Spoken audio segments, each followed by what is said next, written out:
So hi friends, welcome to our channel. Friends, మనకి government of India కింద పనిచేస్తున్నటువంటి ప్రభుత్వ సంస్థ నుంచి పర్మనెంట్ అసిస్టెంట్ లెవెల్ జాబ్స్కి సంబంధించి ఒక బంపర్ నోటిఫికేషన్ అనేది అఫీషియల్గా అయితే రిలీజ్ చేయడం జరిగింది.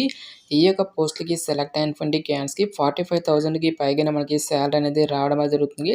మనకు సొంత రాష్ట్రంలోని జాబ్ పోస్టింగ్తో పాటు ఎగ్జామినేషన్ సెంటర్స్ అనేవి కూడా ఉన్నాయి కాబట్టి ఇంట్రెస్ట్ ఉన్నటువంటి ప్రతి ఒక్క క్యాండిడేట్ కూడా ఈ యొక్క రిక్రూట్మెంట్కి అప్లై అయితే చేసుకోండి.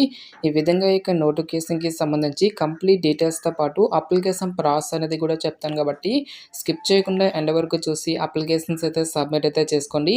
ఫస్ట్ టైం మన ఛానల్ని విజిట్ చేస్తున్నట్లయితే కనుక సబ్స్క్రైబ్ అయితే చేసుకోండి. అదేవిధంగా పక్కన వచ్చే బెల్ ఐకాన్ కూడా యాక్టివేట్ చేసి పెట్టుకోండి ఫ్రెండ్స్. మీరు ఇచ్చేటువంటి లైక్స్ ఇలా ఎంకరేజింగ్ అండ్ మోటివేషన్గా ఉంటాయి కాబట్టి సో ప్రతి ఒక్కరు కూడా వీడియోని లైక్ చేసి మీ ఫ్రెండ్స్ అండ్ ఫ్యామిలీ మెంబర్స్కి అయితే షేర్ చేయండి friends. Okay, let's start the video. Friends, ఈ యొక్క పోస్టులకి సంబంధించి ఇంపార్టెంట్ డేట్స్ విషయానికి వచ్చినట్లయితే కనుక ఆల్రెడీ మనకి ఆగస్టు 9th నుంచి కూడా అప్లికేషన్ ప్రాసెస్ అనేది స్టార్ట్ కావడం జరిగింది. ఇక లాస్ట్ డేట్ విషయానికి వచ్చినట్లయితే కనుక ఆగస్టు 30 వరకు కూడా ఈ యొక్క రిక్రూట్మెంట్కి ఆన్లైన్లో అప్లికేషన్స్ అనేవి సబ్మిట్ అయితే చేసుకోవాల్సి అయితే ఉంటుంది. సో ఇక పోస్టులకి ఎవరెవరు అప్లై చేసుకోవచ్చు అని చూసుకున్నట్లయితే కనుక ఆల్ ఇండియన్ నేషనల్ సిటిజన్స్ అందరికీ కూడా మనకి ఈక్వల్ ఛాన్సెస్ అనేవి ఇవ్వడం జరిగింది. అంటే మీరు ఏ స్టేట్కి చెందినా సరే both male and female candidates ఇద్దరు కూడా ఈ యొక్క వేకెన్సీస్కి ఆన్లైన్లో అప్లై అయితే చేసేసుకోవచ్చు. సో పోస్టుల వరకు వేకెన్సీస్కి సంబంధించిన డీటెయిల్స్తో పాటు పే స్కేల్ అనేది ఏ విధంగా ఉంటుందని చూసుకున్నట్టయితే కనుక ఈ యొక్క నోటిఫికేషన్ ద్వారా టోటల్గా మనకి 2 డిఫరెంట్ టైప్స్ ఆఫ్ పోస్టులను అయితే రిక్రూట్మెంట్ అయితే చేయడం జరుగుతుంది. అసిస్టెంట్ విభాగంలో ఉన్నటువంటి పోస్టులు వచ్చేసరికి టోటల్గా మనకి 15 వేకెన్సీస్, ఫైనాన్స్ విభాగంలో ఉన్నటువంటి అసిస్టెంట్ పోస్టులు వచ్చేసరికి మనకి 12 వేకెన్సీని అయితే రిక్రూట్మెంట్ అయితే చేయడం జరుగుతుంది. అన్ని క్యాస్ట్ల వరకు కూడా మనకి వేకెన్సీ అనేవి కేటాయించడం జరిగింది గైస్. సో మనకి ఓపెన్ కేటగిరీలో 7 వేకెన్సీస్తో పాటు ఓబీసీ క్యాండిడేట్స్కి 4 వేకెన్సీస్, ఎస్సీ వరకు 2, ఎస్టీ వరకు 1 పోస్టు, ఈడబ్ల్యూఎస్ క్యాండిడేట్స్కి 1 పోస్ట్ అనేది కేటాయించడం జరిగింది. నెక్స్ట్ ఫైనాన్స్ విభాగంలో ఉన్నటువంటి పోస్టులకు వచ్చేసరికి ఓపెన్ కేటగిరీలో మనకి 9 వేకెన్సీస్, ఎస్సీ వరకు 2, ఎకనామికల్లీ వీకర్ సెక్షన్ వరకు 1 పోస్ట్ అనేది కేటాయించడం జరిగింది. ఈ విధంగా మనకి అన్ని క్యాస్ట్ల వరకు కూడా వేకెన్సీ అనేవి కేటాయించడం జరిగింది గైస్. సో ఓపెన్ కేటగిరీలో మనకి వేకెన్సీ అనేవి కేటాయించారు కాబట్టి సో మీరు ఏ క్యాస్ట్కి చెందినా సరే ఈ యొక్క జాబ్స్కి అప్లై అయితే చేసేసుకోవచ్చు. నెక్స్ట్ ఈ యొక్క పోస్ట్లకి సెలెక్ట్ అయినటువంటి క్యాండిడేట్స్కి మనకి పే స్కేల్ అనేది ఏ విధంగా ఉంటుందని చూసుకున్నట్టయితే కనుక సో సెంట్రల్ గవర్నమెంట్ లెవెల్ 4 ప్రకారం అన్ని రకాల సెంట్రల్ గవర్నమెంట్కి సంబంధించి అలవెన్సెస్ అన్నీ కలుపుకుంటే మనకి అప్రాక్సిమేట్లీ వచ్చేసరికి 45,000కి పైగా మనకి శాలరీ అనేది రావడం అనేది జరుగుతుంది. సో పోస్టుల వరకు ఎసెన్షియల్ ఎడ్యుకేషనల్ క్వాలిఫికేషన్తో పాటు ఏజ్ లిమిట్కి సంబంధించిన డీటెయిల్స్ కనుక చూసుకున్నట్లయితే కనుక సో మీకు మినిమం ఏజ్ అనేది 18 ఇయర్స్ అయితే కంప్లీట్ అయి ఉండాలి. జనరల్ అభ్యర్థులు అయితే కనుక 35 ఇయర్స్ వరకు కూడా అప్లై అయితే చేసేసుకోవచ్చు. ఓబీసీ క్యాండిడేట్స్ అయినట్లయితే కనుక 38 ఇయర్స్ వరకు, ఎస్సీ ఎస్టీ క్యాండిడేట్స్ అయినట్లయితే కనుక 40 ఇయర్స్ వరకు కూడా అప్లై చేసుకోవడానికి ఛాన్స్ అనేది కల్పిస్తూ ఉన్నారు. సో ఇక పోస్టులకి అప్లై చేసుకోవడానికి మీకు ఉండాల్సినటువంటి ఎడ్యుకేషనల్ క్వాలిఫికేషన్ విషయానికి వచ్చినట్లయితే కనుక bachelors degree from a recognized university with minimum 50% of marks అని చెప్పేసి మెన్షన్ చేయడం జరిగింది.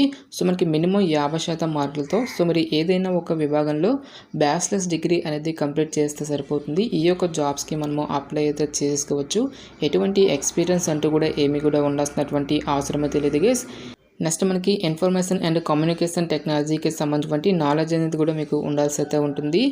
నెక్స్ట్ ఫైనాన్స్ విభాగంలో ఉన్నటువంటి పోస్టులకి సంబంధించి ఎడ్యుకేషనల్ క్వాలిఫికేషన్ కనుక చూసుకున్నట్టయితే కనుక a bachelor's degree from a recognized university with a minimum aggregate of 50% of marks, it's equivalent grade in commerce or mathematics or statistics అని చెప్పేసి మెన్షన్ చేయడం జరిగింది.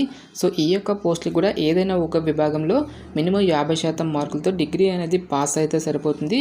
కాకపోతే మనకి కామర్స్, మ్యాథమెటిక్స్, స్టాటిస్టిక్స్ విభాగాల్లో మీరు డిగ్రీ అనేది కంప్లీట్ చేస్తే కొంచెం మనకి ముందుగా ప్రిఫరెన్స్ అనేది ఇవ్వడం అనేది జరుగుతుంది.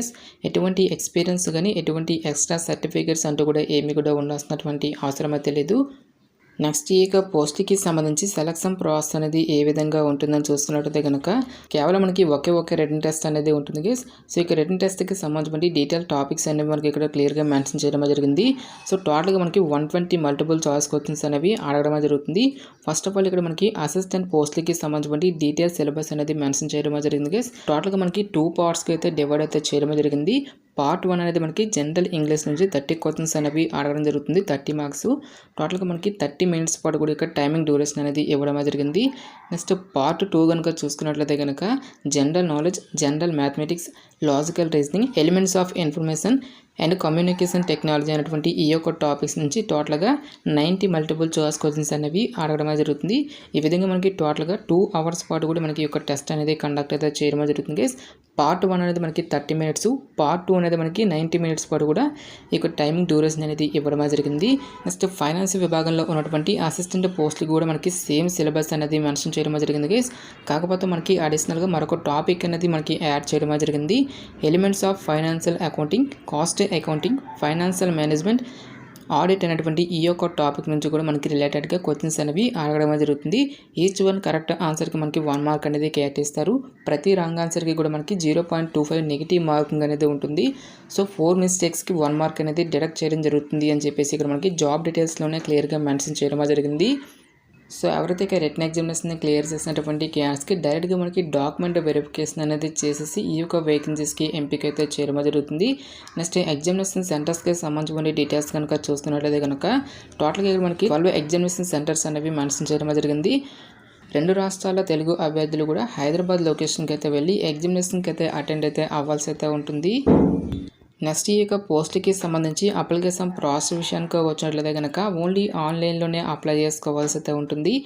అప్లికేషన్ ఫీజుకి సంబంధించిన డీటెయిల్స్ కనుక చూసుకున్నట్లయితే కనుక ఆల్ ఉమెన్ క్యాండిడేట్స్తో పాటు పీడబ్ల్యూడీ క్యాండిడేట్స్కి ఎటువంటి అప్లికేషన్ ఫీజు అనేది కూడా లేదు గైస్. ఈ యొక్క క్యాండిడేట్స్ అందరూ కూడా ఫ్రీగా అయితే అప్లై అయితే చేసేసుకోవచ్చు. నెక్స్ట్ ఎస్సీ ఎస్టీ క్యాండిడేట్స్ ఎవరైతే ఉంటారో ఈ యొక్క క్యాండిడేట్స్ వచ్చేసరికి 700 రూపీస్. రిమైనింగ్ కేటగిరీకి చెందినటువంటి క్యాండిడేట్స్ అందరూ కూడా 1000 రూపీస్ అప్లికేషన్ ఫీజు అని దాన్ని ఆన్లైన్లో పే చేయాల్సి అయితే ఉంటుంది. సో ఇక పోస్ట్లకి సెలెక్ట్ అయినటువంటి క్యాండిడేట్స్కి జాబ్ పోస్టింగ్ అనేది ఎక్కడ ఉంటుందని చూసుకున్నట్టయితే కనుక సో ఇక సంస్థకి సంబంధించిన సెంటర్స్ అన్నవి మనకి ఏ లొకేషన్లో అయితే ఉన్నాయో అక్కడ లొకేషన్స్ అనేవి మనకి ఇక్కడ నోటిఫికేషన్లో క్లియర్గా మెన్షన్ చేయడం జరిగింది. ముంబై, కోల్కతా, వైజాగ్, కొచ్చి అండ్ చెన్నై అనేటువంటి ఈ యొక్క పర్టికులర్ లొకేషన్స్లో మనకి పోస్టింగ్ అనేది ఇవ్వడం జరుగుతుంది. మన 2 తెలుగు రాష్ట్రాల అభ్యర్థులకి కూడా వైజాగ్లోనే మనకి జాబ్ పోస్టింగ్ అనేది ఉంటుంది కాబట్టి ఇంట్రెస్ట్ ఉన్నటువంటి ప్రతి ఒక్క క్యాండిడేట్ కూడా ఈ యొక్క రిక్రూట్మెంట్కి అప్లై అయితే చేసేసుకోండి. గాయస్ మనకి ఈ యొక్క నోటిఫికేషన్ అనేది గవర్నమెంట్ ఆఫ్ ఇండియా కింద పనిచేస్తున్నటువంటి ఇండియన్ మ్యారిటైమ్ యూనివర్సిటీ అనేటువంటి యొక్క కేంద్ర ప్రభుత్వ సంస్థ నుంచి అఫీషియల్గా రిలీజ్ అయినటువంటి యొక్క అసిస్టెంట్ లెవెల్ జాబ్స్కి సంబంధించిన recruitment notification details. Interest eligible candidates డెఫినెట్గా ఈ యొక్క ఆపర్చునిటీని అయితే యూటిలైజ్ అయితే చేసుకోండి. ఇక నోటిఫికేషన్కి సంబంధించిన లింక్స్ అన్నిటిని కూడా వీడియో డిస్క్రిప్షన్లోనూ కామెంట్ సెక్షన్లో అయితే ప్రొవైడ్ అయితే చేస్తాను గైస్. ఇంకా ఇక నోటిఫికేషన్కి సంబంధించి మీకు ఎటువంటి డౌట్స్ వచ్చినా సరే నాకు కామెంట్ సెక్షన్లో కామెంట్ అయితే చేయండి. ఎటువంటి మరిన్ని జాబ్ అప్డేట్స్ కోసం మన ఛానల్ని సబ్స్క్రైబ్ చేసుకొని బెల్ ఐకాన్ కూడా యాక్టివేట్ చేసి పెట్టుకోండి. సో ఇది ఫ్రెండ్స్ ఇవాళ వీడియో. రేపొక మరొక మంచి జాబ్ అప్డేట్తో మళ్ళీ మీ ముందుకు రావడం జరుగుతుంది. Thanks for watching. Have a nice day.